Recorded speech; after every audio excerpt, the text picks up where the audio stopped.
bawa sama tiang. Tapi alhamdulillah udah mau datang kajian. Jadi tolong yang muda-muda jangan sandar ke tiang. Buat siapa? Buat yang tua sepuh silakan bersandar. Kecuali nggak mau yang tua. Bapak nggak mau, sudah. Kalau gitu pahalanya buat saya Pak. Sandar ke tiang.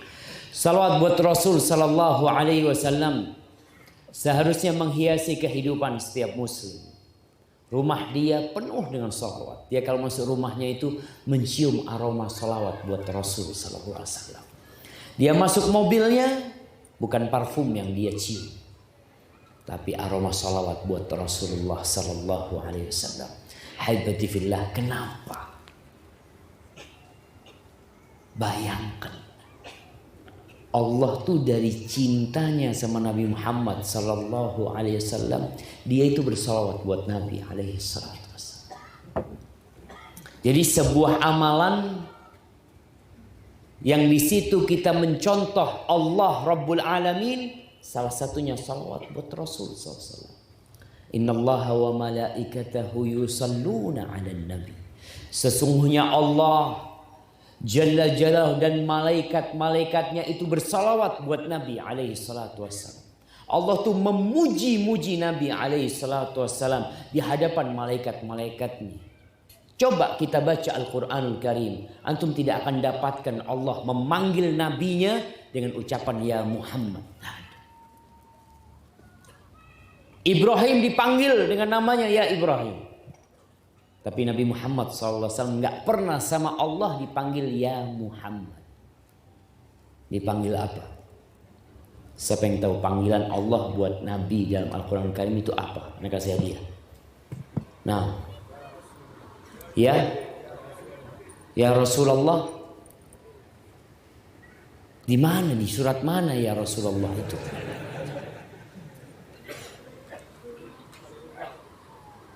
Di mana dipanggil ya Khalilullah? Nah, ya ayyuhan nabi. Nah, ya ayyuhan nabi lima tuharrimu ma ahallallahu lak. Terus panggilan apa lagi? Ya, anak kasih hadiah apa? Fadhal. Tapi panggilan kedua apa jemaah? Ya ayyuha rusul. Rasul, ya ayyuhar rasul balligh ma unzila ilaika, masyaallah. Fadhal, terima kasih membuat sana. Itu panggilan Allah. Sampai dari cintanya Allah kepada nabinya alaihi salatu wassalam, Allah panggil dengan panggilan-panggilan seperti itu. Tadi yang ya Rasulullah, siapa yang jawab? Nggak apa-apa lah, dikasih hadiah lah. Udah berusaha dia kan jamaah.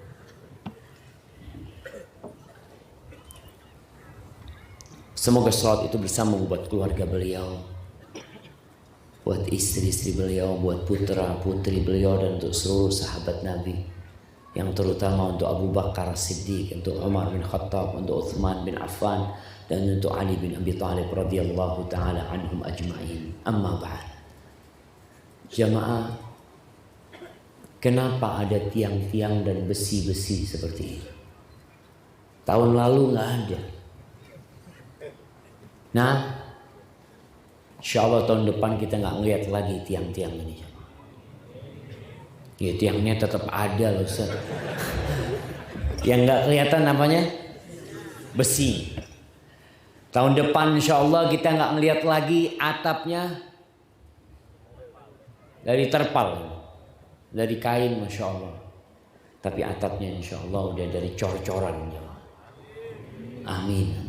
Antum suruh amin aja. Amin. Saat kalau amin nih berarti harus nyumbang gitu. Ya iyalah, antum masa nggak mau nyumbang? Boleh nggak Ustaz nyumbang doa tuh? Boleh. Tapi doanya ikhlas lillahi ta'ala.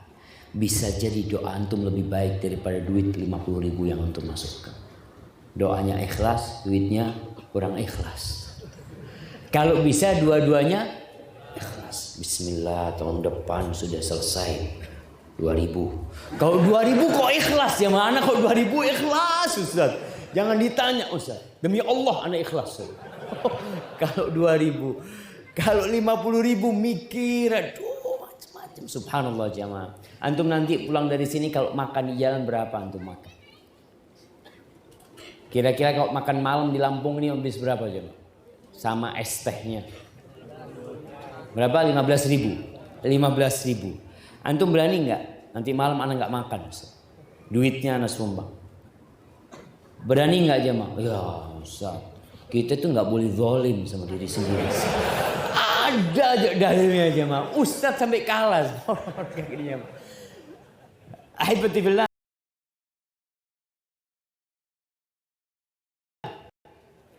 Sore hari ini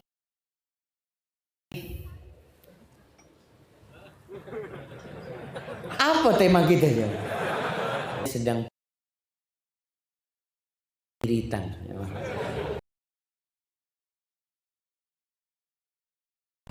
Daripada pinter orang-orang mubazir. Siap. Ana mau tanya apa tema kita?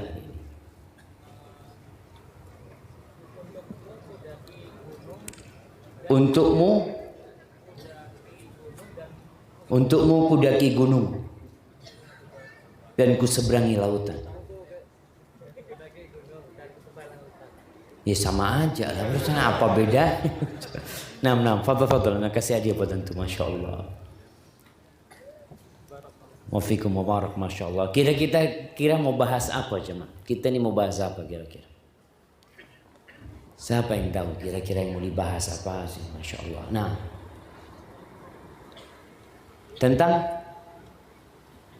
tentang ibu, ilmu, tentang ilmu. Ya kurang dikit ya. Nah, semangat untuk menuntut ilmu. Apa bedanya sama yang tadi? Sama aja. Cuma tambahan semangat, masya Allah. Nah, menambah keimanan, masya Allah. Iya.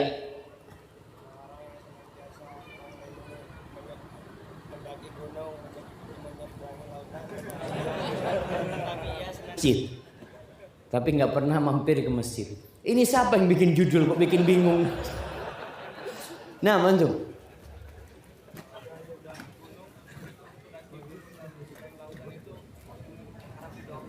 Mengharap ridha Allah. Ya dekat lah, tapi bukan itu jemaah. Mengikuti sunnah Rasul sallallahu alaihi wasallam. Masuk surga. Ya semuanya masuk surga dari yang tadi itu jemaah. Tentang cinta. Cinta kepada siapa? Kepada Allah dan Rasulnya, masya Allah. Hampir dekat semua. Nah, untuk istiqomah, salah semuanya jangan. Terakhir, antum masih usaha. Nah, menuntut ilmu dan beramal. Terakhir udah selesai, salah semuanya. Kita akan berbicara tentang berbakti kepada ibu. Dari awal tadi yang disebutkan, cuma antum nggak ada. Tapi ternyata dari jawaban-jawaban tadi, di antara kita tidak ada yang mendaki gunung untuk ibunya. Tidak ada yang mau nyeberangi lautan untuk ibunya, nggak ada. Antum menyeberangi lautan untuk belajar di Jakarta, ya kita lihat. Untuk berjuang, masya Allah, mengharapkan surga, ada. Padahal kata Rasulullah sallallahu alaihi wasallam, al-walid awsatu abwabil jannah. Orang tua itu adalah pintu surga yang paling indah. Di antara 8 pintu surga itu yang paling indah adalah berbakti kepada orang tua. Apalagi kepada ibu. Mungkin kita sudah lupa sama ibu kita. Kalau anak-anak di pondok, ada anak-anak pondok sih. Kapan ingat sama ibunya? Habis duit. Nah, terus terang dia. Habis duit baru ingat sama ibu. Ya Allah, kok nggak kirim duit? Ya Masya Allah. Yang sudah menikah kapan ingat sama ibunya? Kalau ada masalah sama istri, wallahi ahibati fillah, kita tidak menghargai ibu kita. Allah bercerita tentang ibunda Nabi Musa alaihissalam, tentang cinta yang gak pernah gunung paling tinggi di muka bumi. Cinta seorang ibu. Di surah Al-Qasas ayat 7 dan selanjutnya Allah mengatakan wa auhayna ila ummi Musa an ardi'i, dan kami wahyukan kepada ibunda Nabi Musa. Allah sebut dalam ayat ini. Kami wahyukan kepada ibunda Nabi Musa an ardi'i, engkau susui putramu Musa. Gimana seorang ibu yang 9 bulan hamil itu anak, dan ketika anak itu lahir ada kemungkinan anak itu akan disembelih oleh Fir'aun dan bala tentara. 9 bulan dia menunggu kelahiran itu berat. Entah apa yang harus dilakukan. Kemudian Allah mengilhamkan kepada bunda Nabi Musa, kau lahir engkau susui. Fa idza khifti alaihi fa'alqihi fil yam.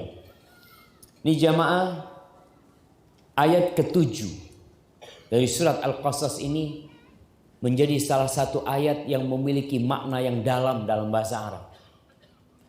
Dalam satu ayat ini ada 2 perintah, ada 2 larangan, dan ada 2 kabar gembira dari Allah Subhanahu wa taala. Satu ayat, inilah mukjizat Al-Qur'anul Karim. Perintah pertama, susui. Fa idza khifti alaihi fa'alqihi fil yam. Kalau engkau takut anakmu nanti dibunuh, maka lemparkan anakmu di sungai. Takut disuruh melempar anaknya ke sungai. Kalau engkau takut. Perintah kedua, melemparkan anaknya ke sungai.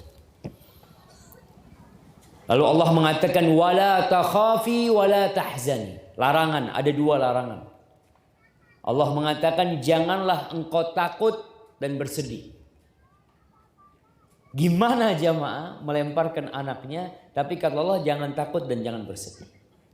Kenapa? Ada 2 kabar gembira. Inna radduhu ilaik. Kami akan balikin dia kepadamu.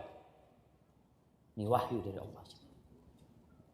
Kabar gembira yang pertama, kami akan membalikkan itu anak kepadamu. Anak dibuang nanti bakal balik ke ibunya. Ini sebuah perencanaan Allah Subhanahu wa taala dan ketentuannya yang indah. Kita itu nggak pernah tahu apa sebenarnya yang menanti kita di masa depan. Antum tuh nggak tahu nanti besar jadi apa, nanti besar menikah dengan siapa, nanti besar berapa jumlah anak antum. Tapi kita percaya bahwa takdir Allah itu indah. Maka Allah mengatakan inna radduhu ilaik wa ja'iluhu minal mursalin. Kabar gembira kedua, kami akan menjadikannya utusan-utusan Allah. Akan menjadikannya Rasulullah. Sudah dibuang. Faltaqatahu alu fir'aun liyakuna lahum aduwan wa hazana. Inna fir'auna wa hamana wa junudahuma kanu khati'in. Masya Allah. Akhirnya tuh anak diambil sama tentara Fir'aun. Oleh keluarga Fir'aun diambil. Yang kita tahu bagaimana bengisnya Fir'aun dan bala tentaranya. Mereka adalah pelaku-pelaku kesalahan. Singkat cerita, ibunya Nabi Musa ketika anak itu dibuang, apa yang terjadi dengan ibu ini? Dengan kabar gembira yang Allah berikan, dengan larangan untuk bersedih, nggak bisa ibu itu jamaah. untuk menahan kesedihan. Allah mengatakan wa asbaha fuadu ummi Musa farigha. Hatinya ibu Nabi Musa ini kosong. Tidak ada siapa-siapa di hati itu kecuali Nabi Musa alaihissalam. Yang ada cuma putranya di sana. In kadat latubdi bihi. Hampir-hampir ibunya Nabi Musa ini teriak mengatakan, itu anakku, itu anakku. Hampir saja dia menyebutkan itu. Laula arrabatna ala qalbiha litakuna minal mu'minin. Kalau bukan karena kami yang mengikat hatinya agar dia menjadi orang-orang yang beriman, percaya dengan janji Allah Subhanahu wa taala.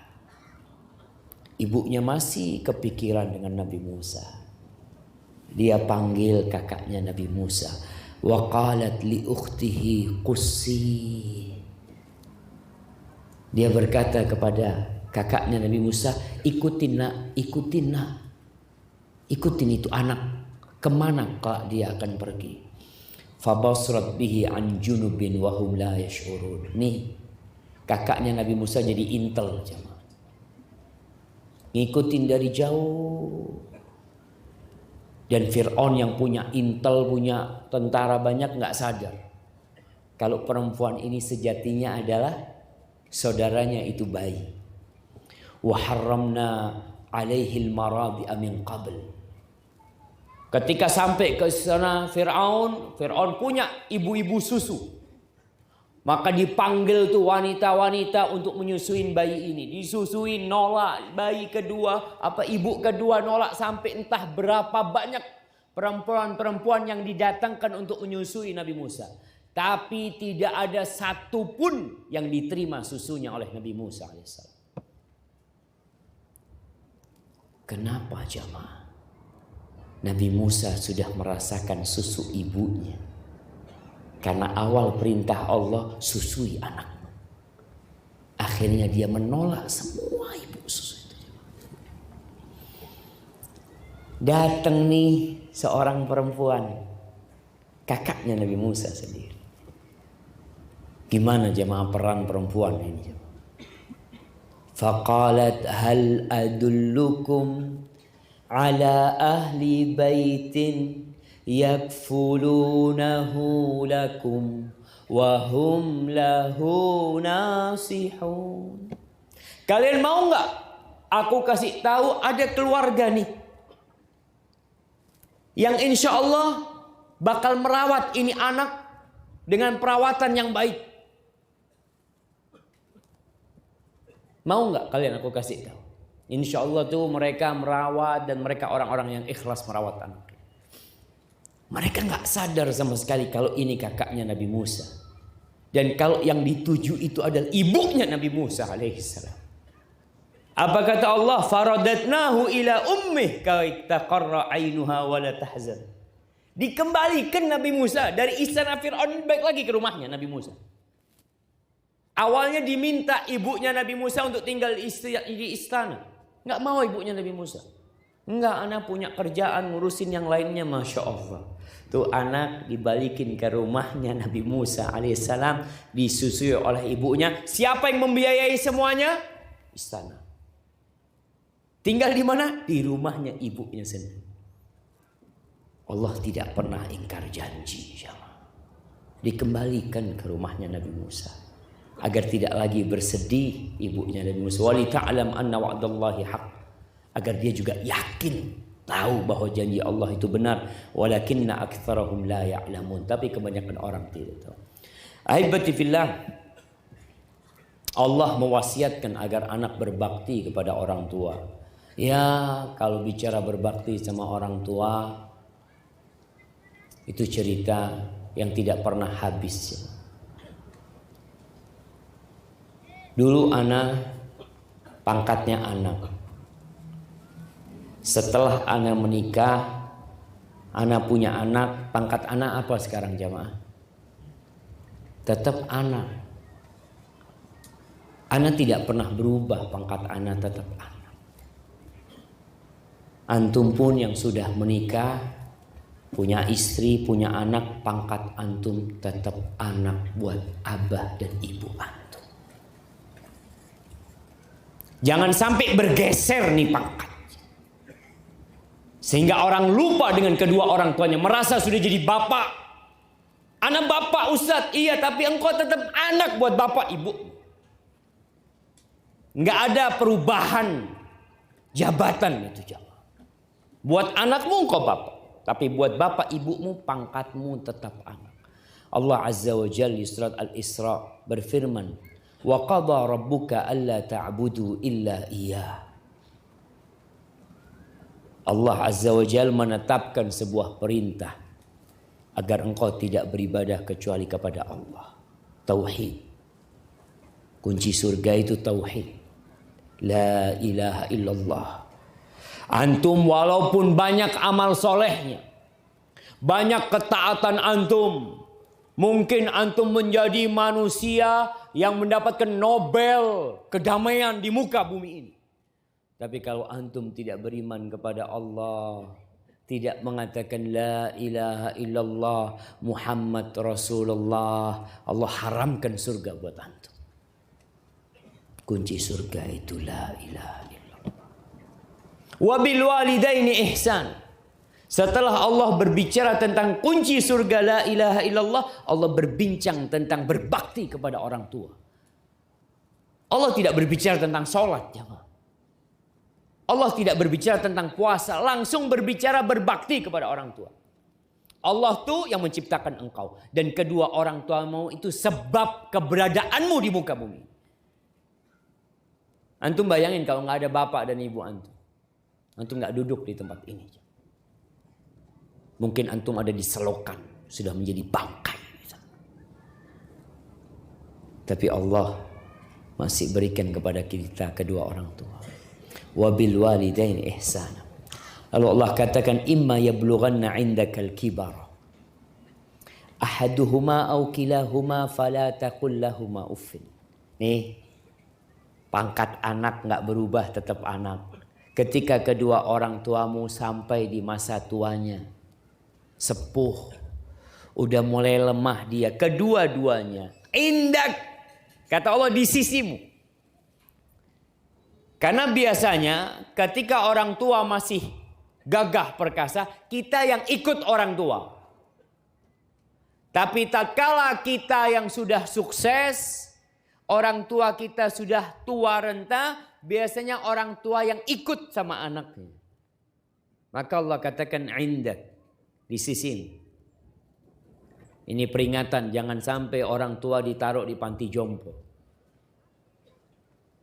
Biarkan kedua orang tuamu di sisimu, ada bersamamu. Bukan ditaruh di tempat yang jauh. Bukan dibiarkan tanpa perhatian dan perawatan. Karena engkau sibuk dengan keluargamu. Indak, subhanallah. Indah itu di sisimu. Apa kata Allah? Fala taqul lahumā uffin. Jangan berkata kepada keduanya uff. Wala tanharhuma.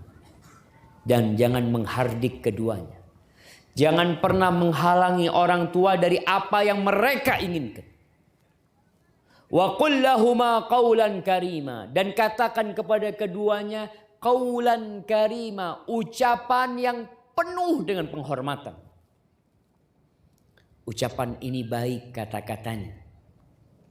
Intonasinya pun baik. Karena ada anak yang ngomong sama orang tuanya, disuruh sama orang tuanya, dia mengatakan iya. Tapi intonasinya marah. Iya.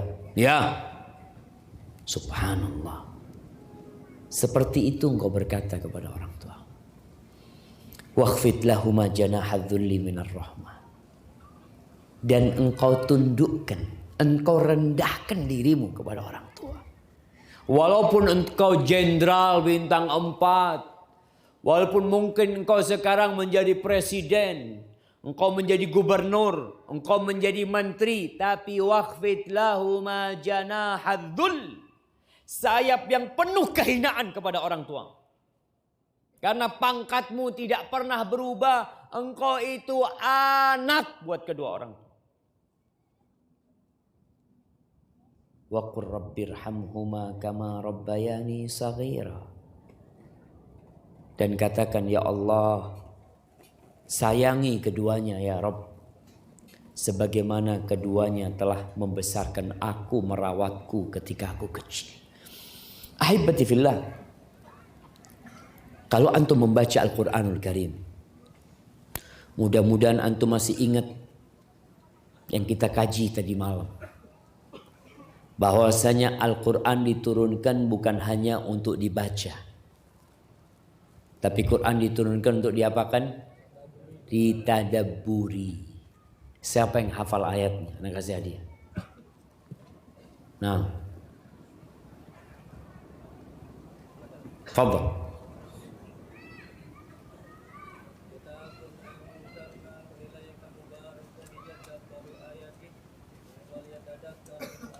Di surat apa? Surat Shad ayat? Ya, nanti dicari ya. Kasih hadiah, fadhal. Kitabun anzalnahu ilaika mubarak liyadabbaru ayatihi. Tujuannya agar ditadabburi ayat-ayatnya. Ini penuh dengan berkah, jam.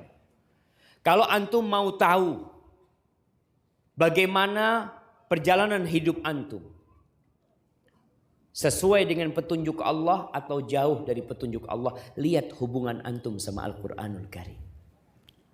Seperti apa hubungan antum sama Quran? Ini pedoman hidup seorang muslim. Tapi kebanyakan kita ya baca Quran, baca, tapi tidak mentadabburinya. Di surat Luqman ayat 14, Allah mengatakan, wa wassaynal insana biwalidayhi. Kami wasiatkan manusia agar berbuat baik kepada kedua orang tuanya. Dua orang tuanya. Artinya bapak sama ibu. Lalu Allah menyebutkan ibunya. Setelah bapak dan ibu disebutkan, Allah mengatakan hamalathu ummuhu wahnan ala wahn wa fisaluhu fi amain. Ibunya hamil dia. Berapa lama hamil kita, jemaah? Kita nih semua yang ada di sini pernah hidup kira-kira 9 bulan di perut ibu kita.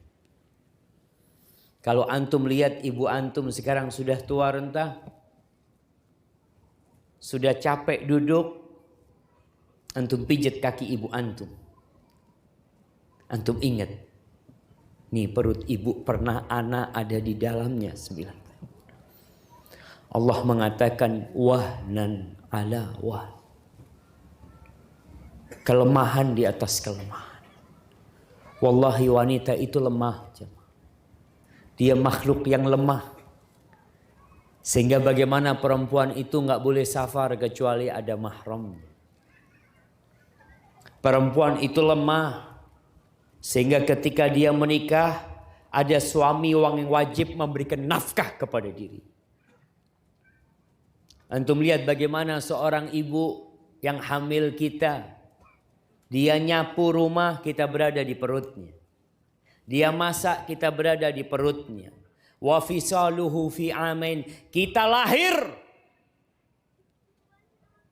Ibu kita mengorbankan sesuatu yang indah. Nyawanya hampir keluar ketika dia mengeluarkan kita. Ada yang ibunya harus dibelah perut untuk mengeluarkan kita. Ketika dokter mengatakan ini harus sesar, nggak apa-apa dok.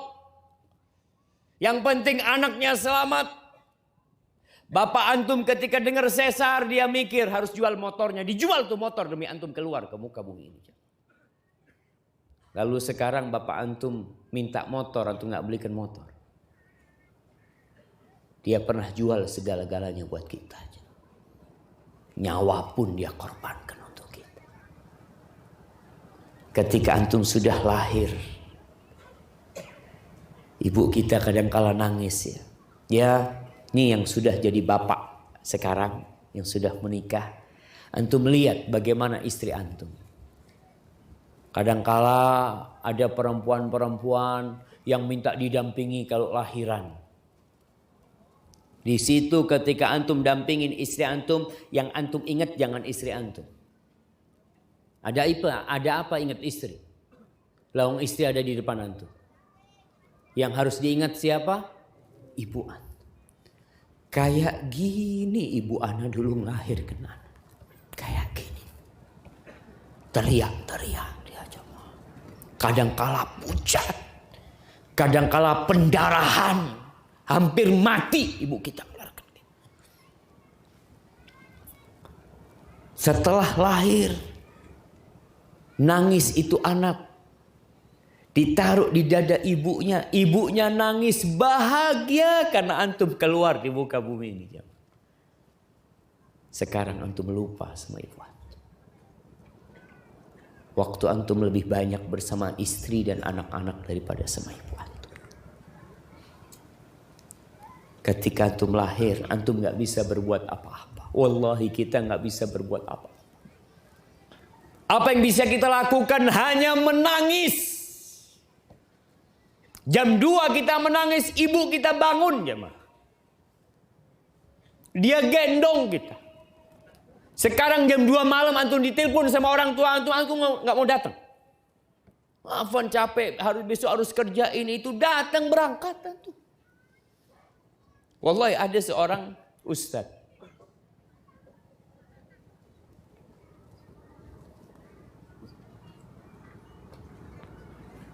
Nah.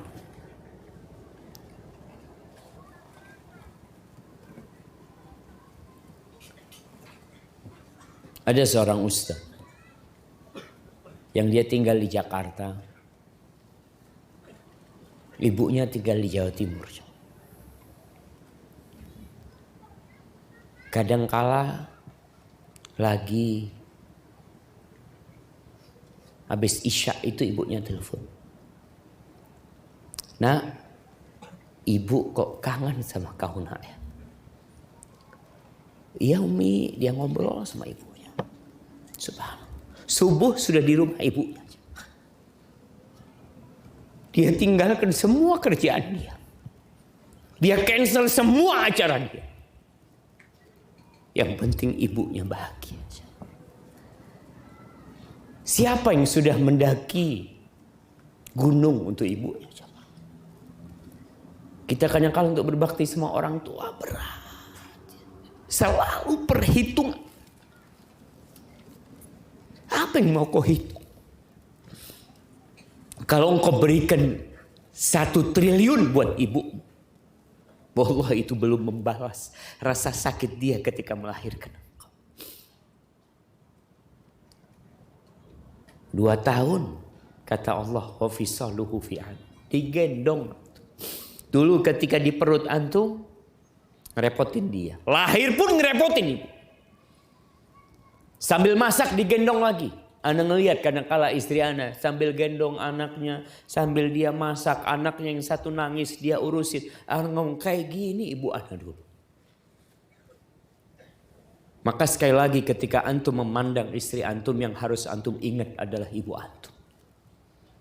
Allah mengingatkan kita dengan perjuangan orang tua kita.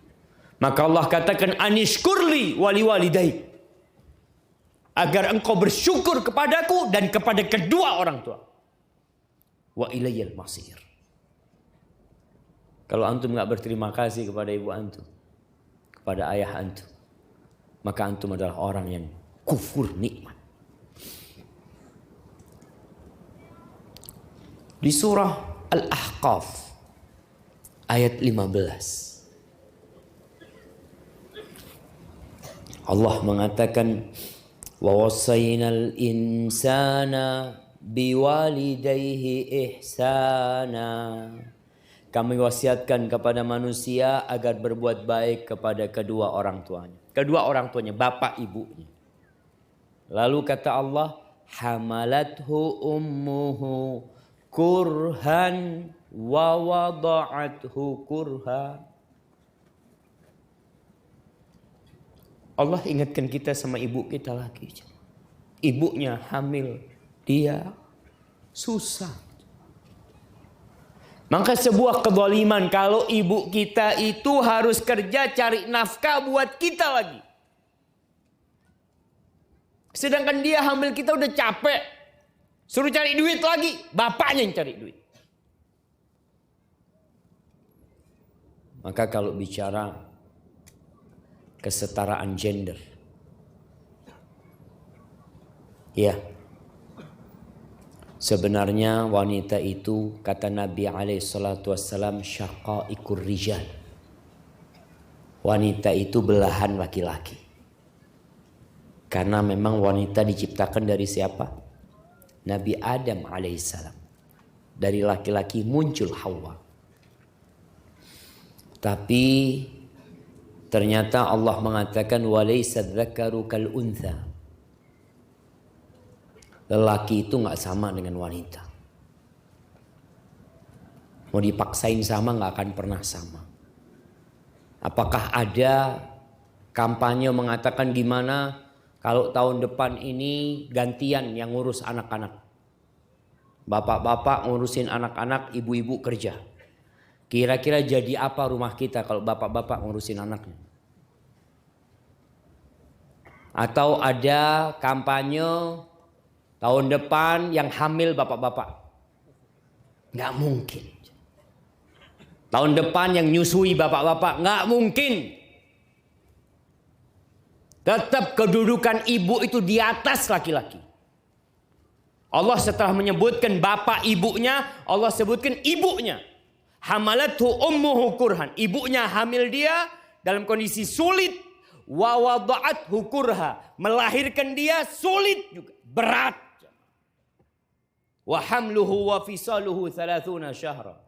Selesai melahirkan masih ada menyusuin. Hamil, lahiran dan menyusuinya itu 30 bulan. Lalu Allah ingatkan nih anak-anak ini. Hatta idza balagha asyuddahu. Sampai ketika anak ini berada di puncak masa mudanya. Dikatakan kuat-kuatnya pemuda itu umur berapa jamaah? Umur 33 tahun. Makanya penghuni surga nanti umurnya 33 tahun. Allahu Akbar. Semoga Allah memasukkan kita bersama bapak, ibu kita dan keluarga kita ke surga Allah. Semoga kita bisa melihat bapak dan ibu kita seumur kita nanti.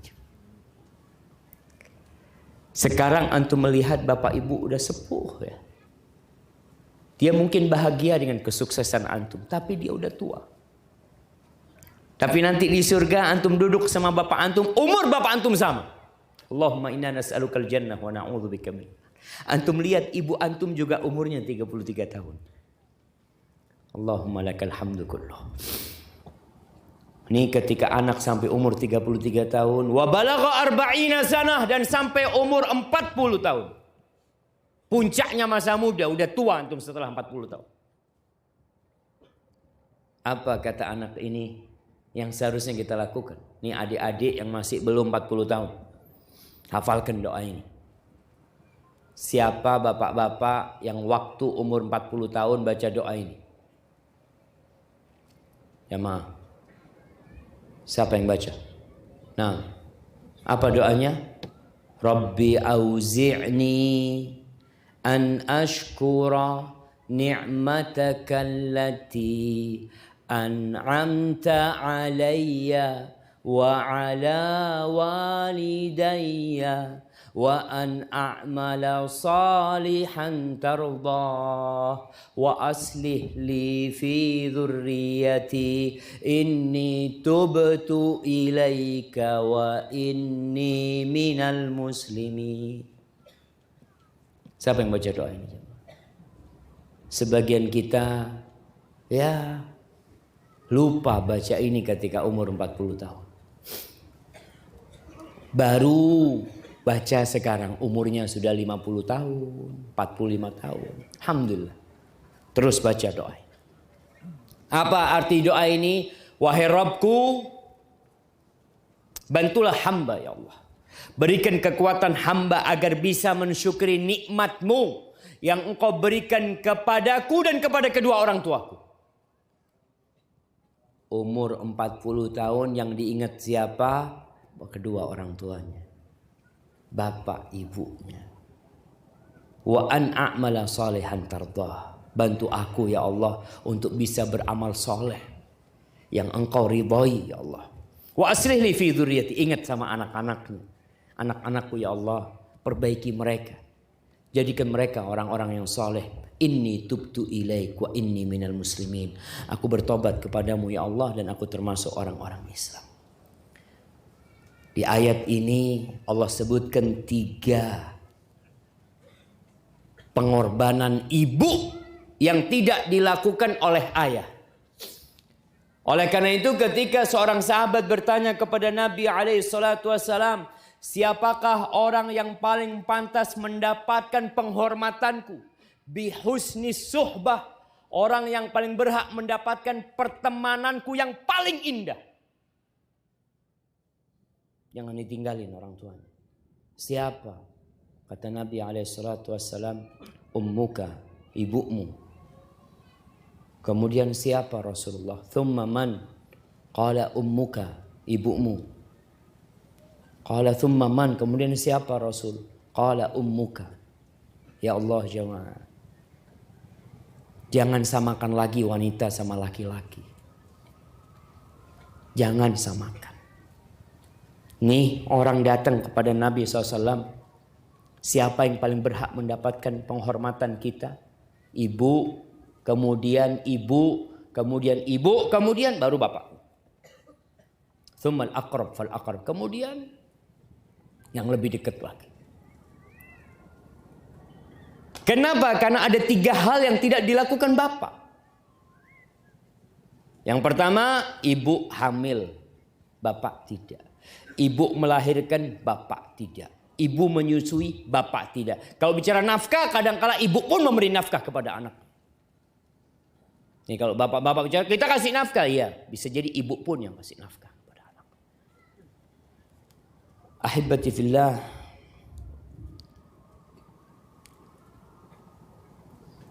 Yaqub al-Ajali pernah berkata untuk Atha ibn Abi Rabah, seorang tabi'in.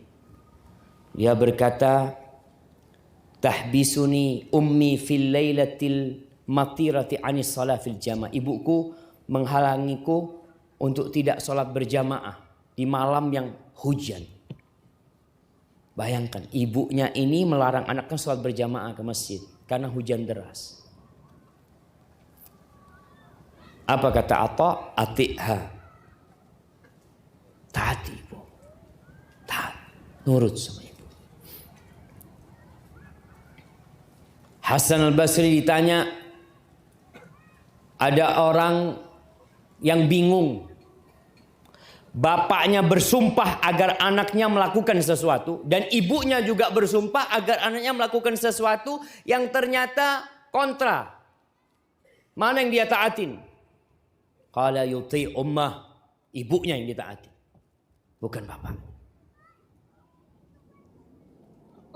Rifa'ah bin Iyas, dia melihat Al-Haris Al-Ukali, dia sedang menangis mengantarkan jenazah ibunya.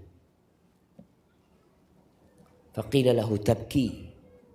Engkau menangis. Kenapa kau menangis? Apakah karena sedih ibunya sudah meninggal dunia? Kata Al-Haris, walima la abki. Terus di mana aku enggak menangis? Wa qad ughliqa anni babun min abwabil jannah. Telah ditutup buat aku salah satu pintu surga. Maka antum yang masih punya orang tua hidup, khususnya ibunya, tuh pintu surga, jemaah. Ketika ada seorang datang kepada Abu Darda, mengatakan, ibuku nyuruh aku menceraikan istriku. Para wanita. Ada sebuah praduga. Mungkin tidak benar, tapi mungkin ada benarnya. Yang membuat banyak anak laki-laki tidak berbakti sama orang tuanya, siapa? Istrinya. Mungkin sebagian wanita enggak Ustaz. Ya. Mungkin engkau merasa tidak. Tapi ibu anak laki itu merasakan anaknya sudah hilang dari dia. Sudah jarang lagi telepon orang tua. Ahibati fillah. Maka hendaklah para wanita membantu suaminya berbakti sama orang tua. Karena sejatinya dia itu juga ibu buat anak-anaknya. Kama tadinu tudan wal jaza'u min jinsil amal. Sebagaimana engkau berbuat, engkau akan dibalas seperti itu. Seorang istri yang membantu suaminya berbakti kepada orang tuanya, niscaya dia akan mendapatkan anak-anak laki yang memiliki istri membantu suaminya berbakti kepada dia. Jadi kalau ada seorang ibu, seorang wanita merasa, ya Allah kok suami anak ini berlebihan ya Ustaz sama ibunya. Enggak berlebihan. Itu hanya perasaan. Gimana berlebihan? Dia tidur bersamamu. Tinggal bersamamu. Dia hanya memberi sedikit yang dia berikan kepada orang tuanya. Hitung berapa jam dia bersamamu dan berapa jam dia bersama orang tua. Supaya perempuan sadar kalau suamimu itu masih kurang berbakti sama orang tua. Bantu suaminya berbakti. Ahibati fillah.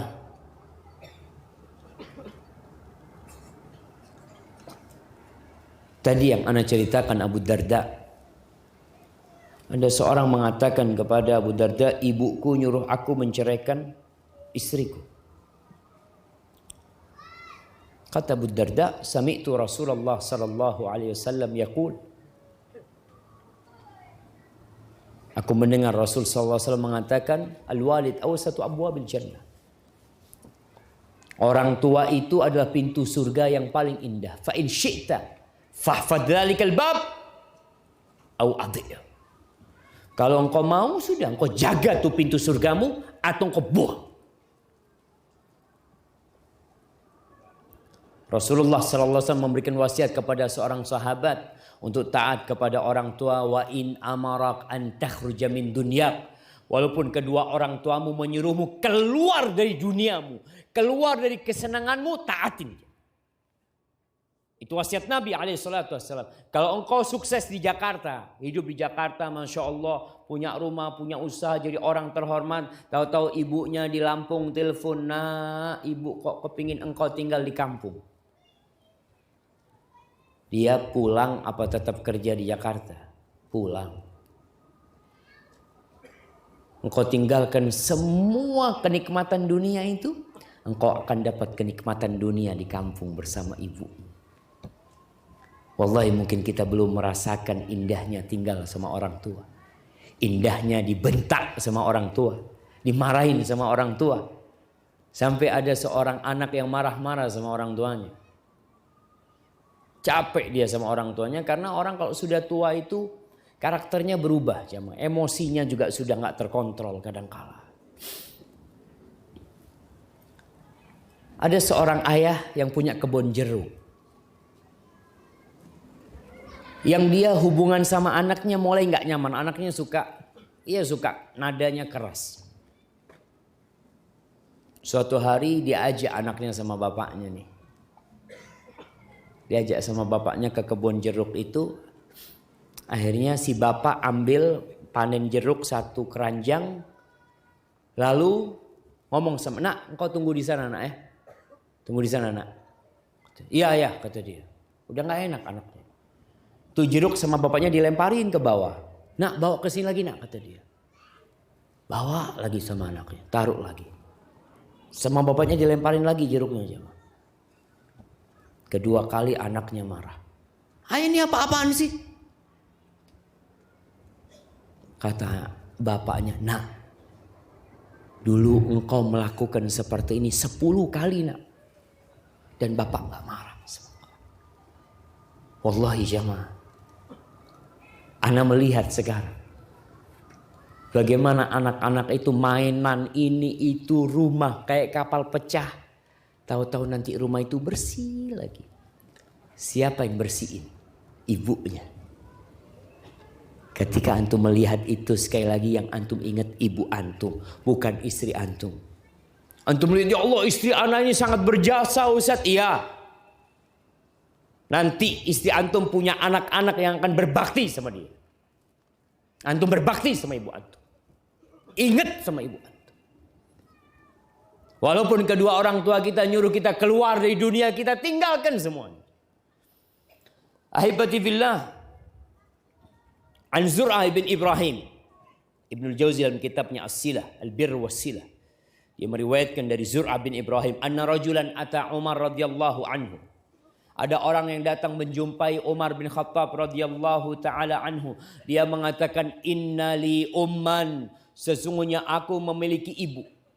Balagha bihal kibar, udah tua renta ibuku ini. Wa annaha la taqdi hajataha illa wa dhahri matiyatun lah. Ibuku udah gak bisa membuang hajatnya kecuali harus di punggungku. Punggungku ini jadi kendaraan sudah. Wa uwaddi'uha, aku yang menyucikan ibuku. Wa asrifu wajhi anha, dan aku palingkan wajahku dari ibu. Fahal addaitu haqqaha, apakah aku sudah membalas budinya? Qala la, enggak. Kata Umar, tidak. Lalu orang ini protes. Alaysa qad hamaltuha ala dhahri wa habastu nafsi 'alaiha? Bukankah aku sudah menggendong dia di pundakku, di punggungku? Dan aku menahan diriku untuk dia, enggak nikah nih orang jamaah, ngerawat ibunya sudah. Dia mau bertanya, apakah aku belum membalas budi dia? Kata Umar bin Khattab, innaha kanat tasna'u dzalika bika. Engkau ingat, ibumu dulu membersihkan kotoranmu, memberi makan kepadamu, gendong engkau ketika engkau kecil, dan dia berharap engkau hidup. Dan sekarang engkau melakukan itu, engkau berharap ibumu mati. Engkau berharap kapan berpisah sama ibu. Kadangkala anak ini mengatakan, iya ibu kesian udah tua, kalau meninggalkan istirahat Ustaz. Yang mau istirahat ibu apa anak? Anaknya yang mau istirahat. Subhanallah.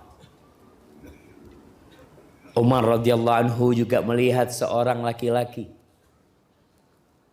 yahmilu ummahu. Dia itu bawa ibunya dikasih keranjang di pundaknya nih jemaah. Di punggungnya dikasih keranjang. Dia bawa ibunya di dalam sana. Dia tawaf di rumah Allah. Umar bin Khattab mengatakan, Al-an akunu adraktu ummi, kata Umar, aku berharap aku sekarang ini masih bisa hidup sama ibuku. Masih hidup ibuku itu. Dan aku melakukan apa yang seperti yang kau lakukan. Itu lebih aku cintai daripada aku memiliki harta yang paling indah di muka. Jadi kalau antum punya ibu jamaah, itu harta yang paling indah jamaah.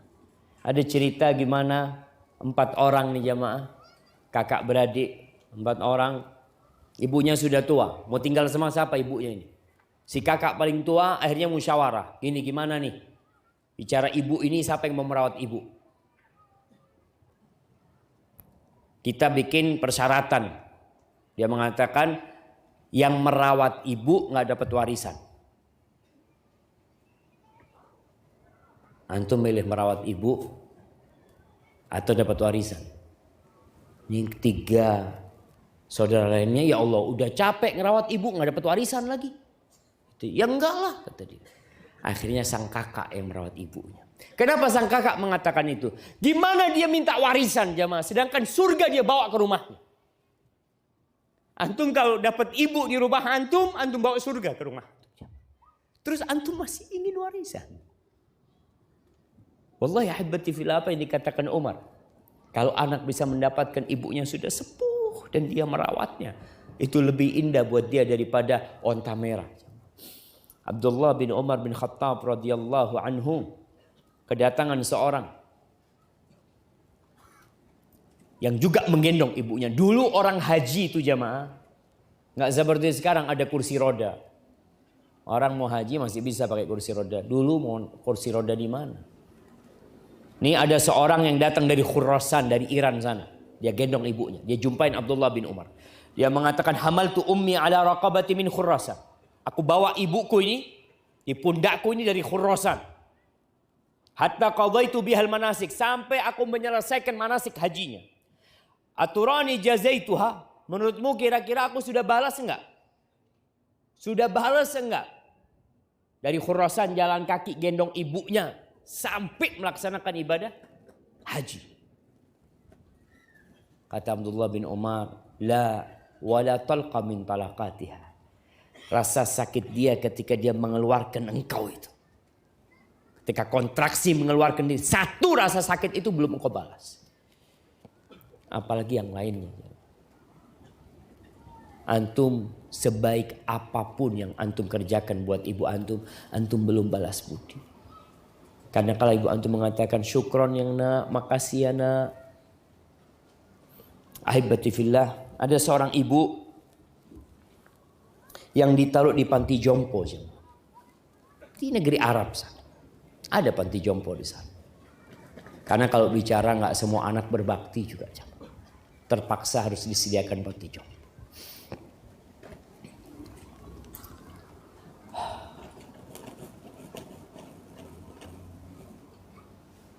Si ibu ini memilih sendiri untuk tinggal di panti jompo.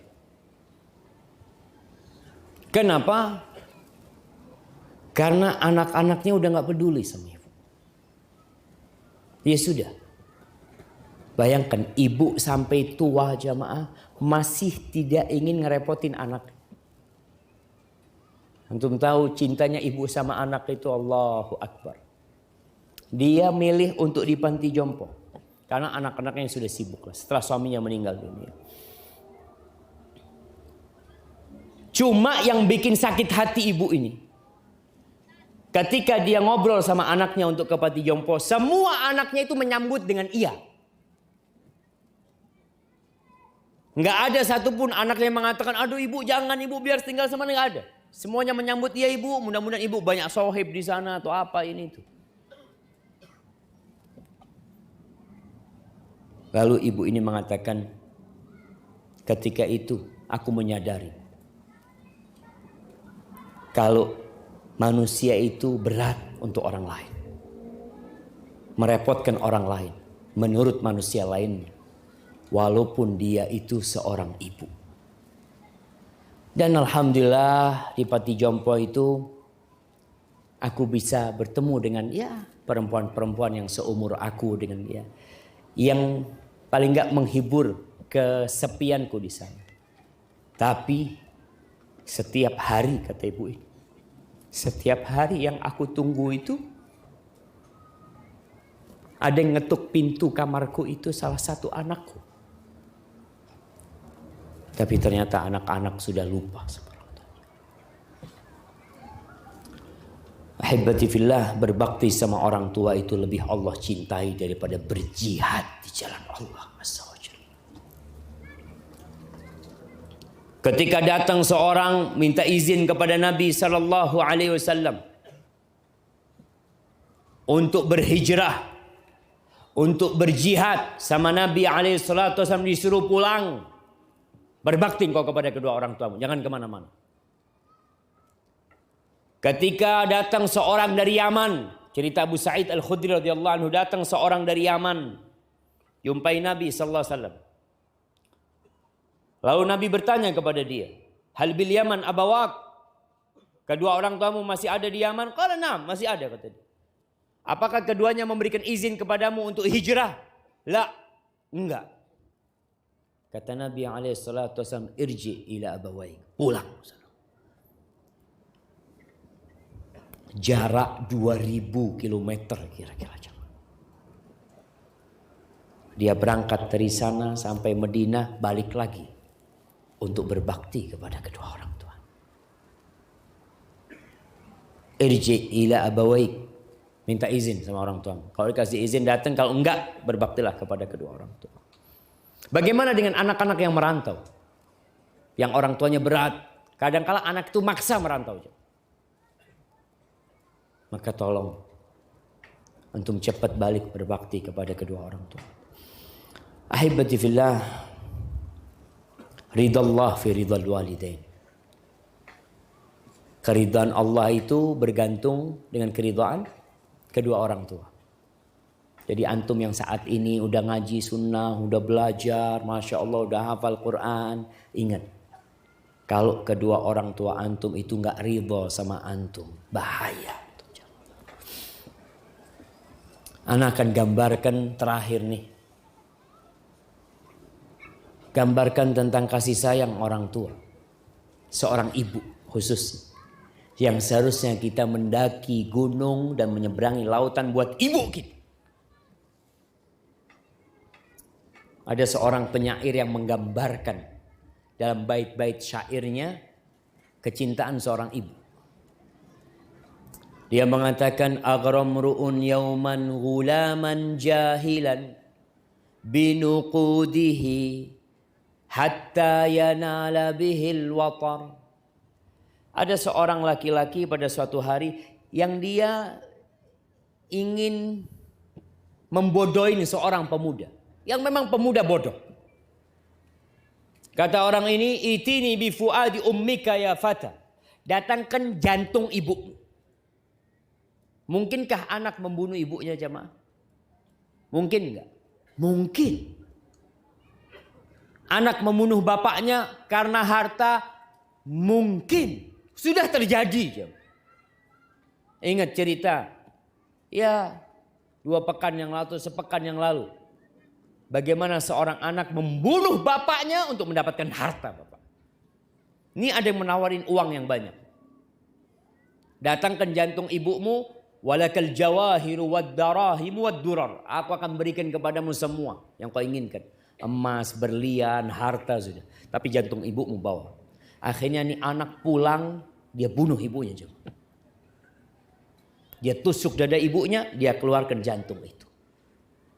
Dia bawa lari sama jantung itu. Karena terburu-buru dia tersandung.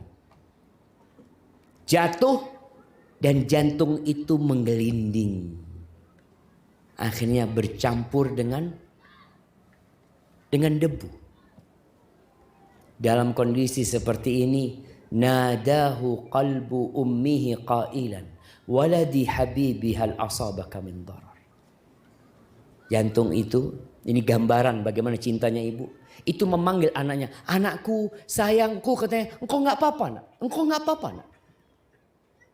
Ketika anak itu mendapatkan suara dari jantung ibunya sendiri, maka dia merasa telah melakukan dosa yang paling besar. Dia ambil itu pisau, dia hendak tusukkan ke dadanya. Jantung itu menyeru kembali kepada anaknya. Nadahu qalbul ummi kuffa yadan. Anakku jangan anakku. La tat'an fuadi marrataini alal athar. Engkau jangan menyakiti jantungku 2 kali. Jangan. Wallahi jamaah. Apapun yang kita lakukan dalam kehidupan ini, kalau kita balik ke ibu kita masih menerima kita. Wa qur rabbirhamhuma kama rabbayani shaghira. Katakan wahai Rabbku, ampuni, sayangi keduanya sebagaimana keduanya telah merawatku ketika kecil. Ini yang bisa Anda sampaikan pada kesempatan kali ini. Mungkin kita masuk ke sesi tanya jawab. Nah,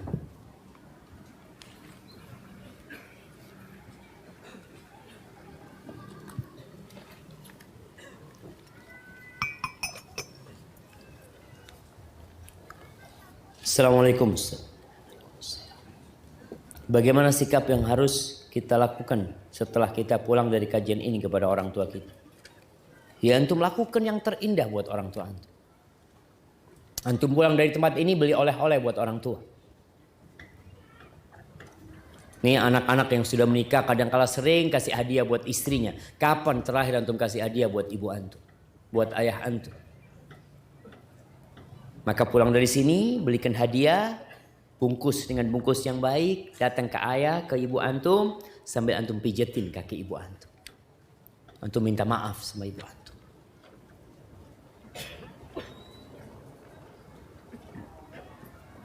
Ustadz, bagaimana cara seorang istri berbakti kepada ibunya? Syukur. Ini pertanyaan yang menarik, jemaah. Karena ada wanita-wanita kadangkala dia anak tunggal. Ibunya sudah sepuh. Dia harus ikut suaminya. Sedangkan wanita, kebaktian dia kepada orang tua terbatas dengan kewajiban dia kepada suaminya. Ada batasan-batasan. Maka dia minta izin kepada suami untuk merawat ibunya. Tapi gimana Ustaz? Suami ana juga punya ibu yang harus dirawat. Kalau bisa digabungkan dalam satu rumah, alhamdulillah. Kalau nggak bisa, ya minta izin sama suami. Kadangkala seorang wanita, Masya Allah, ada wanita yang menyuruh suaminya nikah lagi. Bang, izinkan aku tinggal sama ibu, bang. Abang silakan nikah lagi. Abang bawa tuh istri untuk merawat ibu abang. Tapi jangan ceraikan anak. Anak minta izin, anak ingin merawat ibu anak. Wallahi itu perempuan dia korbankan. Ya jiwa dia aja. Demi merawat ibunya. Kalau memang nggak mungkin. Karena kalau nggak bisa menggabungkan. Suami minta kita tinggal, istri tinggal sama dia, merawat ibunya. Tapi ibu kita sendirian. Di rumah. Apa yang bisa dilakukan? Maka salah satunya yaitu. Maka dengan segala keterbatasan. Anti bantu suami anti berbakti sama ibunya. Sama ayahnya. Semoga suami anti membantu anti untuk berbakti sama ibu anti. Ya, Allah tidak pernah tidur. Hal jazaul ihsan illal ihsan. Apakah balasan kebaikan melainkan kebaikan pula. Antum yakin ketika antum membantu suami berbakti sama orang tuanya, insya Allah Allah akan balas anti bisa berbakti sama orang tua.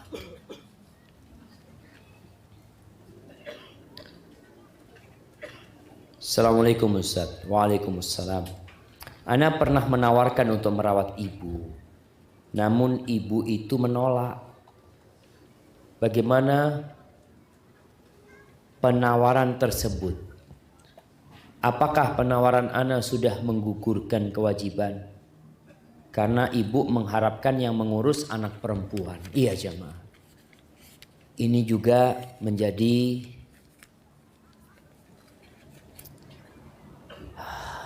beban. Ibu itu kadangkala nggak mau dirawat sama menantu. Kenapa? Karena menantunya saingan dia. Iya.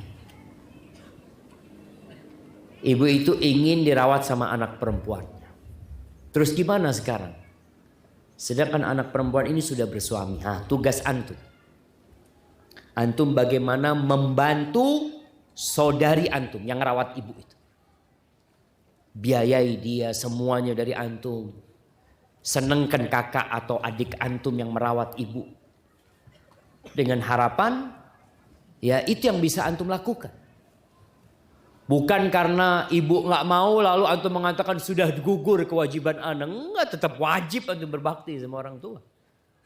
Tapi mungkin tadi tidak merawat secara langsung kalau memang ibu nggak mau.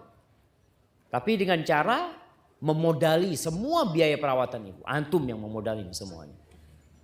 Mungkin dengan cara seperti itu supaya semoga ya antum sudah dihitung berbakti sama orang tua antum. Tapi jangan ditinggalin. Karena sudah ada yang merawat lalu antum hidup sendiri nggak mikirin orang tua. Tetap antum datang ke sana. Wallahi orang tua itu kalau sudah sepuh jamaah yang diharap tiap hari itu anaknya datang. Cuma untuk mengucapkan assalamualaikum ya. Senang sekali ibu itu. Ustadz, ibu ana masih mencari nafkah buat ana. Di umur beliau 55 tahun. Kalau ana tegur biar berhenti, beliau tidak mau. Apa yang harus ana lakukan karena beliau sering sakit? Ya antum yang mencukupi. Kenapa ibu masih bekerja? Karena melihat mungkin antum masih kurang. Kalau disebutkan ini mencari nafkah buat anaknya. Maka tugas antum bagaimana sekarang menyenangkan orang tua, membahagiakan orang tua, sehingga dia tidak perlu lagi cari nafkah. Antum yang capek, daki itu gunung buat ibu antum. Tapi kalau antum kerjanya males-males, ya ibu itu nggak tahan ngelihat anaknya susah. Allah, ini sebagian anak-anak yang di pondok nih, yang sedang sekolah, yang kuliah juga. Kadang-kala ibu antum itu jual kalungnya, jual emasnya. Kadang-kala dia ngutang agar antum sekolah, supaya antum sadar. Sekarang ketika antum sudah sukses, berusahalah untuk mencukupi kebutuhan ibu. Kalau ibu mau beraktivitas nggak apa-apa, tapi jangan yang memberatkan dia, apalagi dikatakan sampai sakit-sakit. Dan bagi para anak yang sudah sukses, yang kemudian orang tuanya ikut sama dia atau hidup bersama dia, maka jangan sampai menjadikan bapaknya itu seakan-akan tukang kebun. Bapaknya supir yang nganter-nganterin anaknya. Ibunya seakan-akan babysitter yang ngurusin anak-anaknya. Jangan. Tetap yang ngurusin anak antum, istri antum. Kalau butuh orang lain, gaji orang lain. Ibu antum, ibu itu jamaah kadang-kala Masya Allah. Udah tua renta masih gendong anaknya. Tapi punggung dia sudah lemah.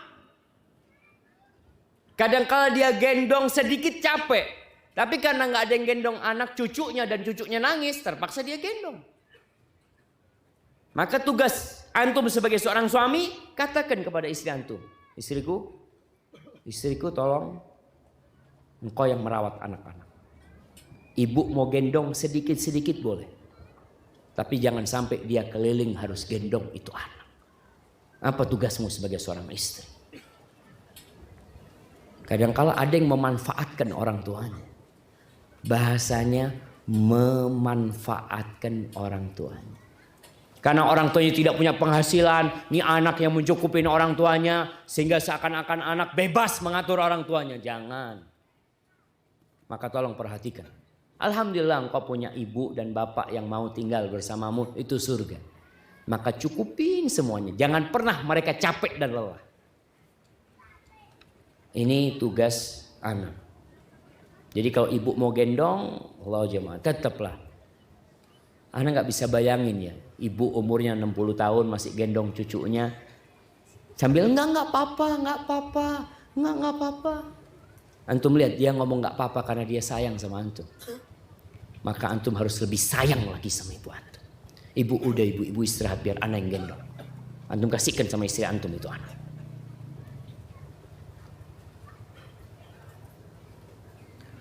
Seorang anak yang selalu menyebut-nyebut terhadap orang tuanya bahwa dia dulu kurang perhatian, sering dimarahin, sehingga anak tersebut sakit hati dan sakit hatinya tak bisa dilupakan. Itu bagaimana Ustaz? Jamaah yang nyuruh kita berbakti sama orang tua itu siapa? Allah Azza wa Jalla. Dan Allah sebutkan dalam ayat ini cukup tiga aja kebaikan orang tua. Tadi yang di surat Al-Ahqaf ayat 15. Allah sebutkan 3. Apa yang pertama?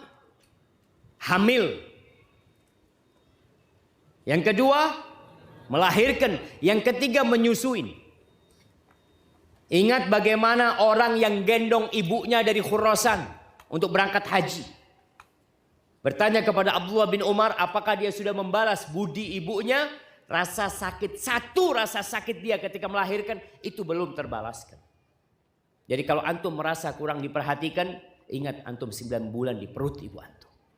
Itu sudah cukup untuk antum berbakti sama orang tua antum. Ketika dia melahirkan seperti itu. Dan cari 1000 alasan kenapa antum tidak diperhatikan sama orang tua. Tapi antum lupakan semua itu. Antum ingat 9 bulan di perut ibu dan antum keluar dari perut ibu. Ahibati fillah, orang tua kita yang kafir pun kita wajib berbakti sama orang tua kita. Apalagi kalau antum merasa tidak diperhatikan. Kalau antum nggak diperhatikan sama orang tua, antum nggak jadi orang sekarang. Antum mungkin sudah jadi bangkai. Maka tetap seorang anak yang sakit hati sama orang tuanya, ingat sama sakit ibunya ketika mengeluarkan. yang tidak pernah engkau akan membalasnya. Mudah-mudahan itu mengobatin rasa sakit dia. Rasa sakit dibalas dengan rasa sakit.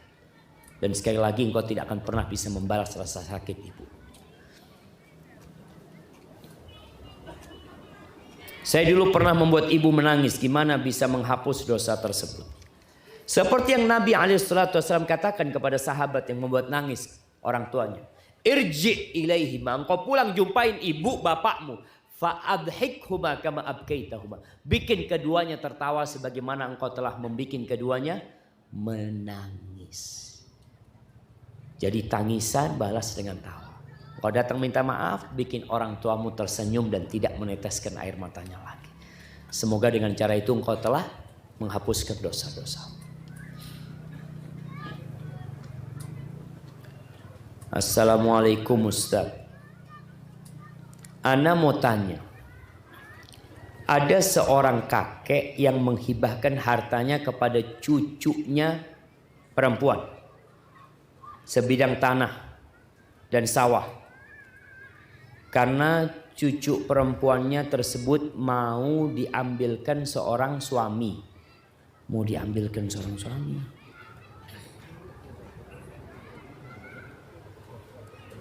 Gimana jemaah?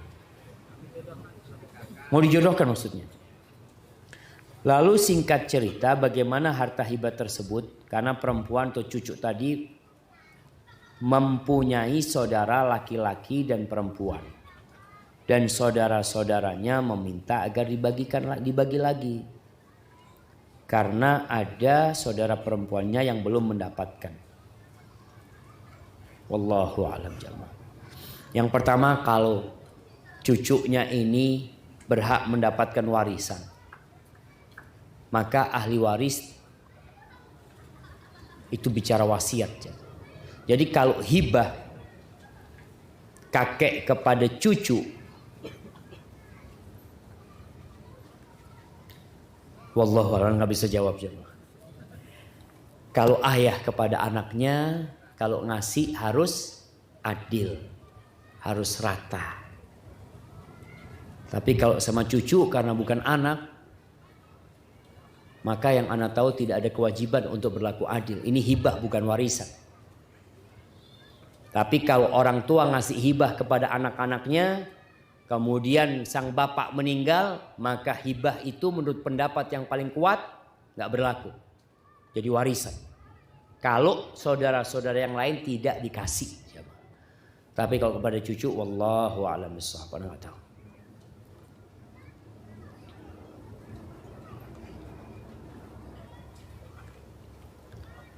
Jadi banyaknya jamaah yang hadir di kajian Ustaz, masih banyak yang menolak kebenaran manhaj salaf. Bagaimana tanggapan? Enggak, insya Allah jamaah. Antum suudzon aja. Semua sedang belajar. Kalau kita bicara manhaj salaf, kita bicara sahabat-sahabat Nabi. Siapa yang menolak pemahaman para sahabat Nabi? Siapa yang menolak pemahaman Abu Bakar?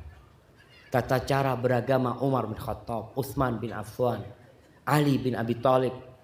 Yang kita tahu bahwasanya jaminan masuk surga itu untuk mereka yang mengikuti Rasul SAW dan para sahabatnya. Hanya ada sebagian orang yang belum paham dan dia terus belajar. Maka tugas kita untuk husnudzon sama orang. Kita pun dulu juga gak paham. Berapa banyak orang yang jumpa sama dia mengatakan, Ustadz dulu ana suka mencaci maki Ustadz di sosmed. Ana minta maaf Ustadz. Wallahi sahih. Dia datang jumpain ana. Minta maaf. Karena dia gak ngerti. Sampai akhirnya nih anak muda ini semoga Allah membuat dia istiqomah. Dia pernah WA ana, Ustadz ana ini mau tanya Ustadz. Apakah yang ana lakukan masuk dakwah kata dia untuk menebus dosa-dosa dia. Dia itu sekarang kalau ketemu anak-anak muda di kampung, kayaknya dia ini ya punya kedudukan di kampung saja. Kalau ketemu sama anak-anak muda di kampung itu, ana ambil handphonenya Ustaz, ana bikin dia itu follow IG Ustaz kata dia. Nah, handphonenya, follow nih Ustaz kata dia. Sampai kayak gitu jamaah, untuk menebus kesalahan dia. Jadi proses belajar ini harus kita hargai. Dan kita tahu jamaah, jangan berhenti belajar. Al-haqqu min rabbik.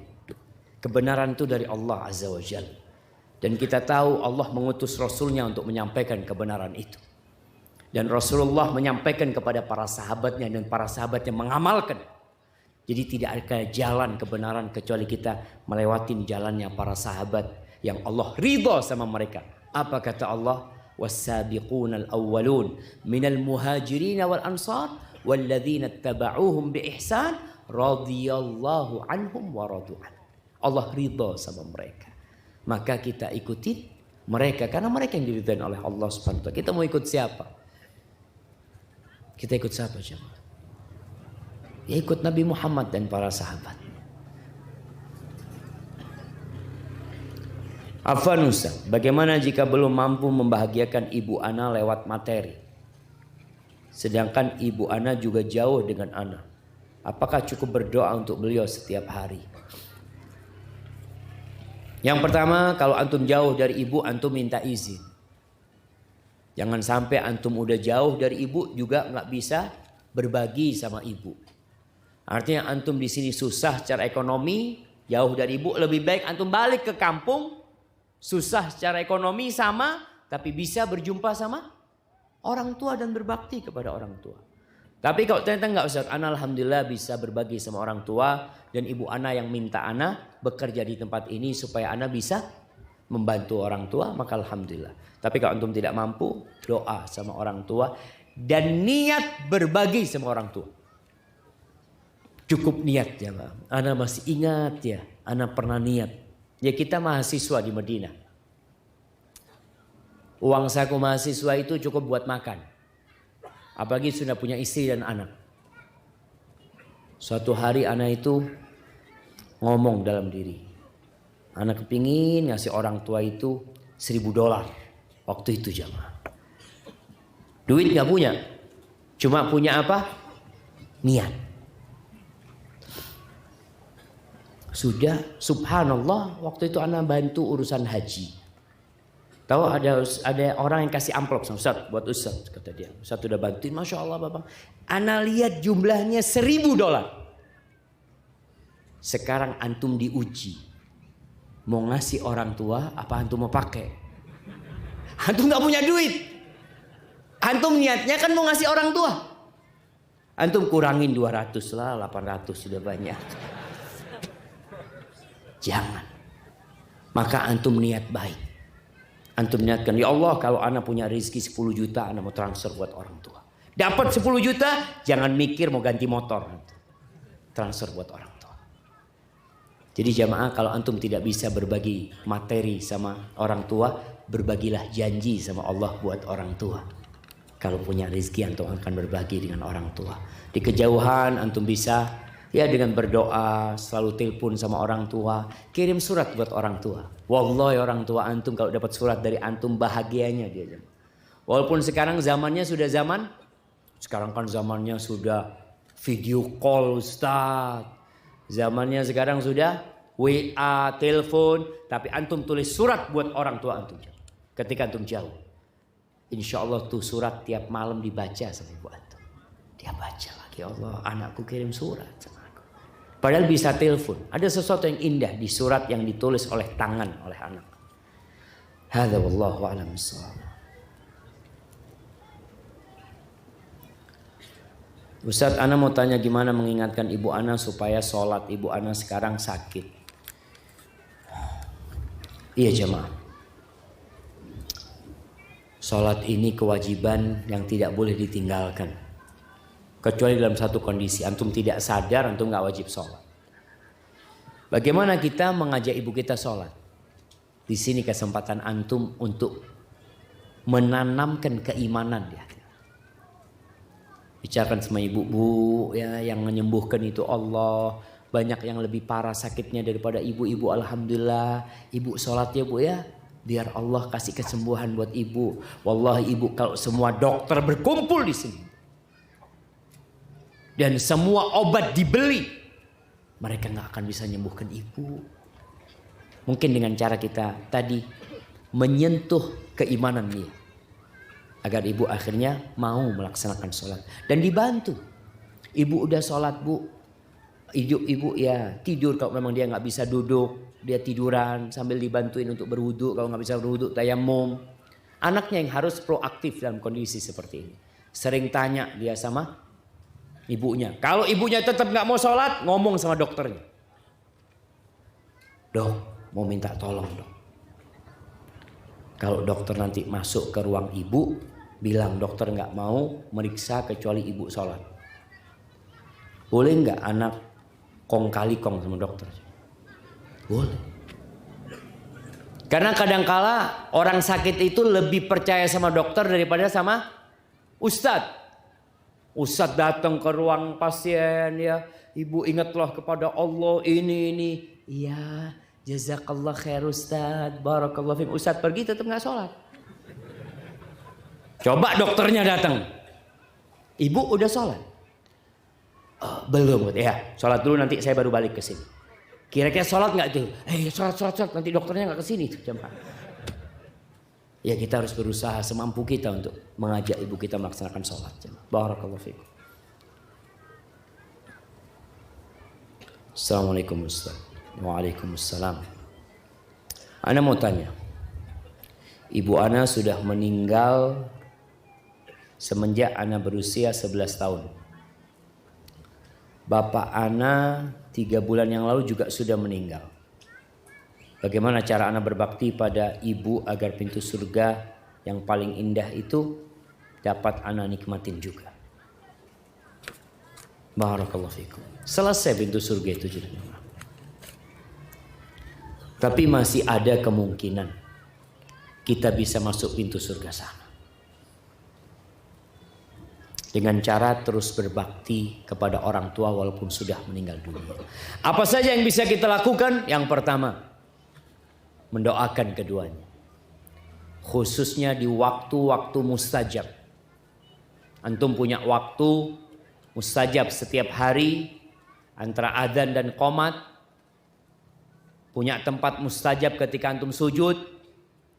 Waktu lainnya sepertiga malam akhir, antum doakan ibu antum. Itu yang pertama. Yang kedua, jalin hubungan baik dengan keluarga bapak dan ibu. Antum cari tahu siapa sih keluarganya ibu, bibi antum, keponakan ibu antum, sohib ibu antum. Rasulullah Sallallahu Alaihi Wasallam bagaimana beliau menjaga alaihi salatu wassalam kebaktian kepada Khadijah radhiyallahu taala. Khadijah sudah meninggal dunia. Kalau beliau memotong kambing punya rizki, yang beliau kasih itu teman-temannya Khadijah. Arsili fulana, kirim ke rumahnya fulana. Dia dulu teman baiknya Khadijah, kirim ke sana. Antum lakukan itu sekarang. Cari tahu siapa teman-teman baik ibu antum. Sehingga antum terus melanjutkan perbuatan baik ibu antum dengan mencintai mereka dan berbuat baik kepada mereka. Begitu pula sama ayah antum. Yang ketiga, antum bisa sodakoh buat orang tua antum. Antum punya rizki, antum bangun masjid. Niatkan buat orang tua antum. Antum cari tempat-tempat kekeringan, gak ada air, antum gali sumur. Niatkan buat ibu antum. Itu termasuk kebaktian kepada ibu antum. Yang keempat, jauhi perbuatan dosa. Sehingga antum terus akan mengirimkan pahala buat ibu antum. Karena bagaimanapun anak adalah hasil kerja orang tuanya. Yang kelima, hafalkan Al-Quranul Karim.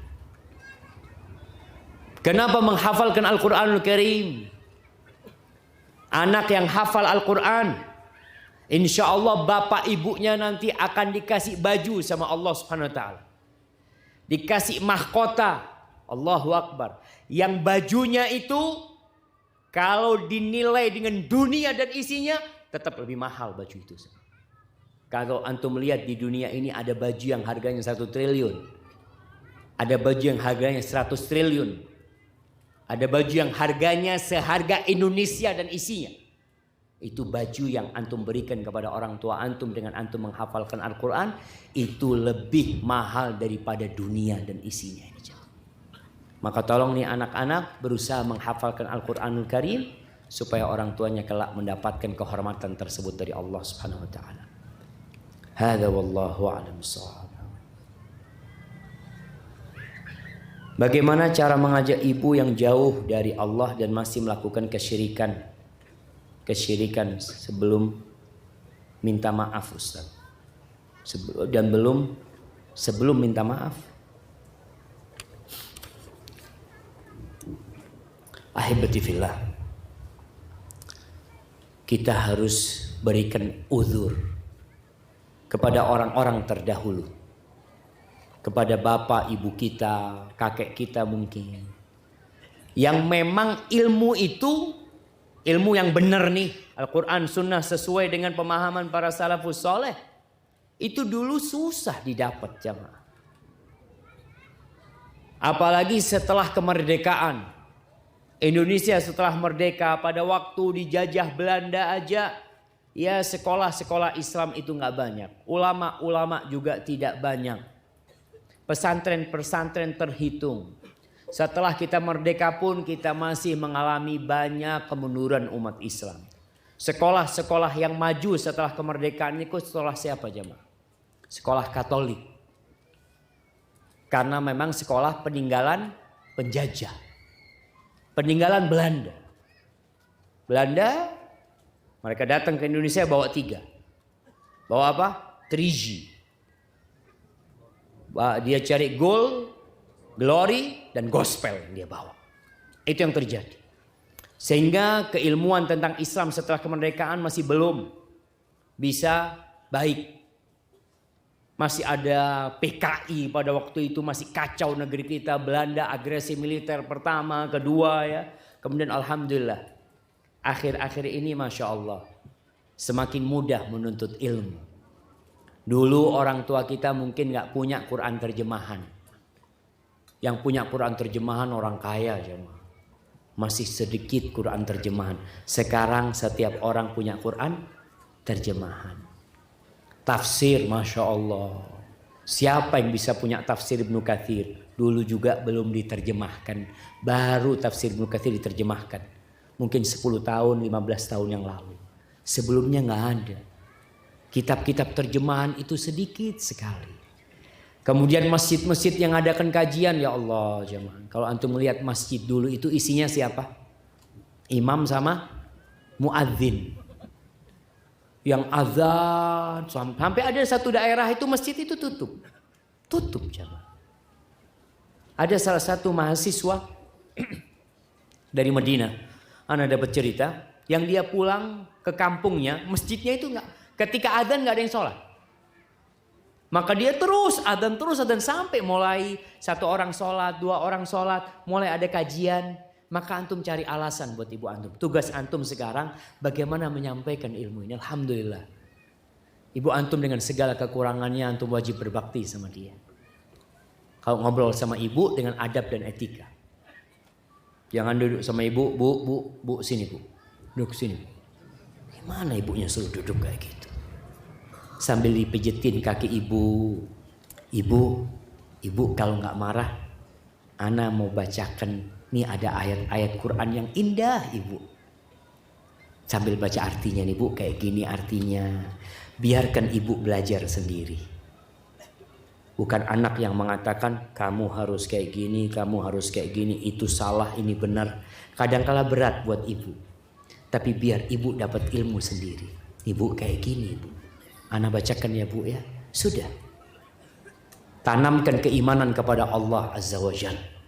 Keyakinan bahwa la ilaha illallah. Keyakinan bahwa tidak ada yang bisa memberikan mudarat dan manfaat kecuali Allah Rabbul Alamin. Maka ini yang insya Allah membuat ibu siap meninggalkan segala kepercayaan kepada khurafat. Karena memang masih ada jemaah yang mereka melakukan kesyirikan karena ketidaktahuan. Maka tugas kita ngasih tahu, bukan membiarkan. Sambil terus mendoakan ibu antum. Hadza wallahu a'lam bissawab. Masya Allah jemaah. Jam berapa jemaah? Alhamdulillah masjid ini nggak ada jamnya, jadi belum salah jamnya masjid ini.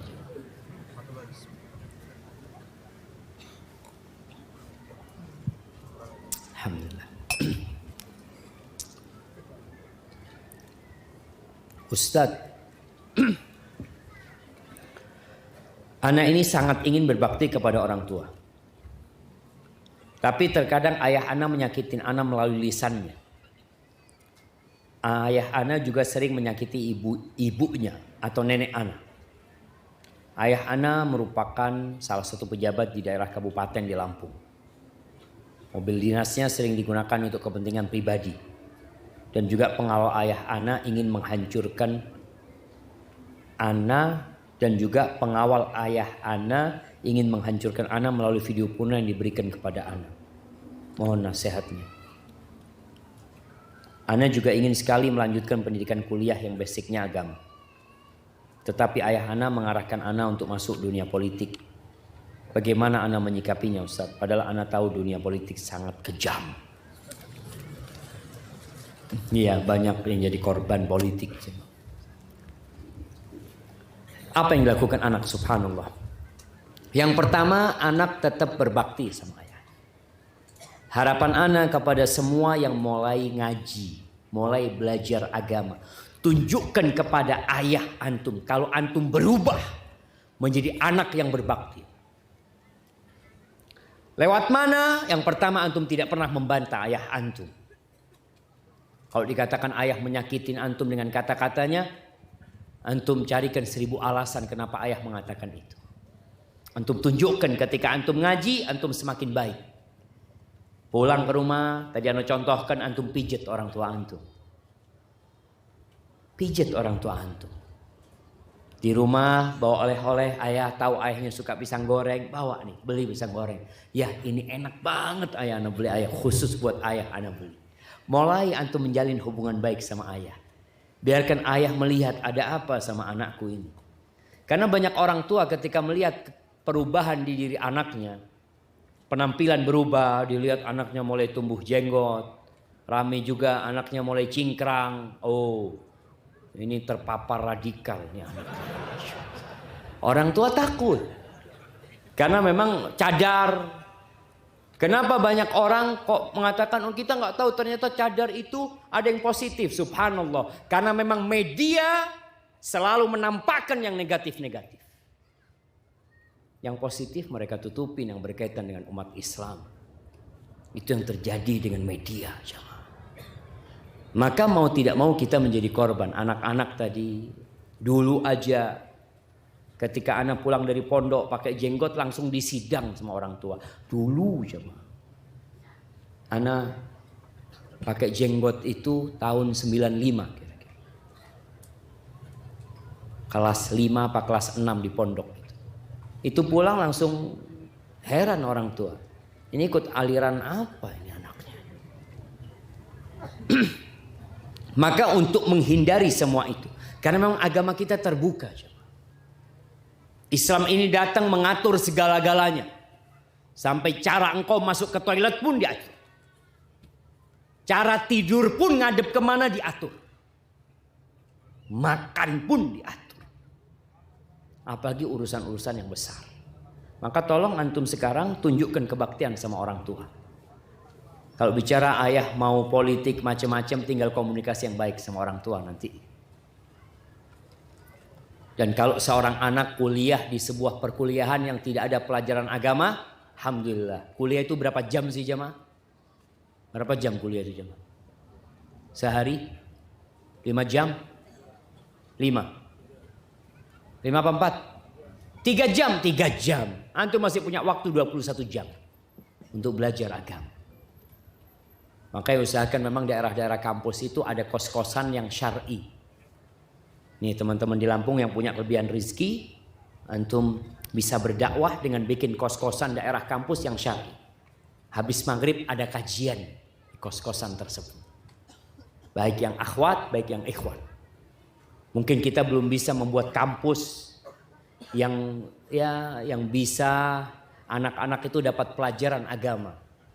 Maka paling tidak kita menyiapkan sarana bagaimana anak-anak itu dapat pelajaran agama yang cukup. Jadi kalau antum punya pengawal ayah melakukan itu, antum sampaikan kepada ayah antum. Antum katakan, ayah, ana diberlakukan seperti ini pengawal ayah. Supaya ayah juga tahu. Karena ada orang-orang yang kunci keburukan. Bukan ngajak orang lain berbuat baik, malah dia kirim video-video seperti itu. Na'udzubillah min dzalik. Baik. Kayaknya pertanyaan terakhir jemaah.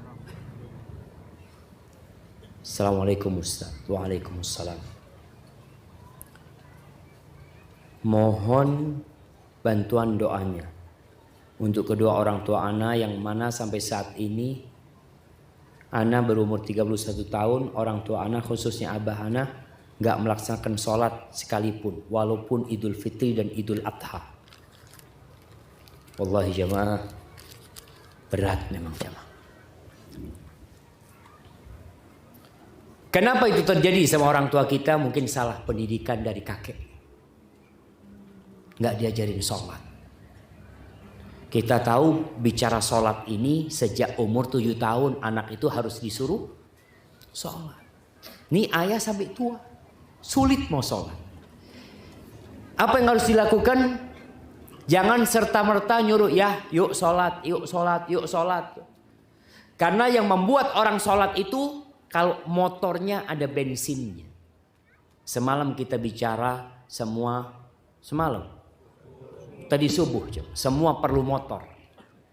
Jadi yang perlu antum garap bagaimana menghidupkan motor ayah ini. Bukan sholatnya, tapi imannya yang dihidupkan. Beriman kepada Allah dan hari akhir. Ajak bapaknya ziarah kubur.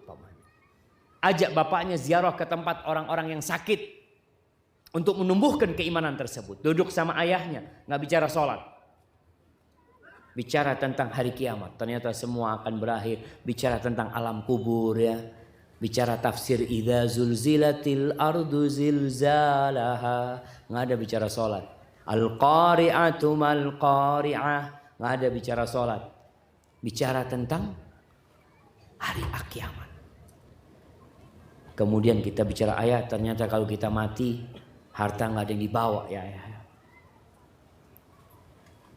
Ketika seorang beriman dengan hari akhir, mudah-mudahan dia tergerak. Setelah itu antum baru ngomong, ayah yuk sholat yuk. Ayolah coba ayah sholat, ayah Jumatan lah paling enggak ayah.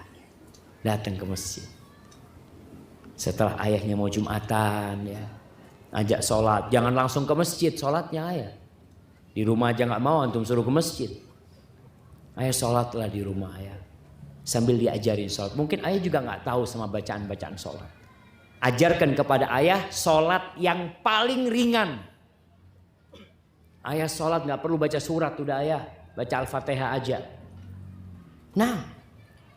Yang ringan, yang sunnah-sunnah antum katakan ayah gak perlu baca lah ayah ini. Supaya dia merasa kok ringan. Sambil bicara artinya nih, artinya Al-Fatihah indah ayah.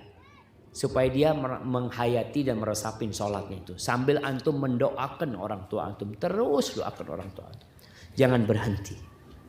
Karena yang bisa merubah itu adalah Allah. Usaha kita hanya usaha dan sebab. Yang kita tahu Nabi Ibrahim pun tidak bisa merubah ayahnya Azar. Bahkan ayahnya mengusir Nabi Ibrahim dan mengancam akan melempari Nabi Ibrahim dengan batu. Hadza wallahu a'lam bissawab. Itu yang bisa Anda sampaikan jamaah. Apabila benar yang Anda sampaikan itu dari Allah Azza wa Jalla. Kalau salah dari diri Anda pribadi, kurang lebihnya Anda mohon maaf. Anda terima kasih kepada seluruh panitia yang telah berperan, lelah, capek, menyisihkan waktunya, tenaganya, hartanya untuk terlaksananya daurah-daurah ini. Semoga antum semua mendapatkan pahala dari apa yang antum kerjaan, yang bagian parkir, yang bagian sandal. Semoga semua mendapatkan balasan dari Allah Subhanahu wa taala. Jazakumullahu khairan wal afu minkum. Wassalamualaikum warahmatullahi wabarakatuh.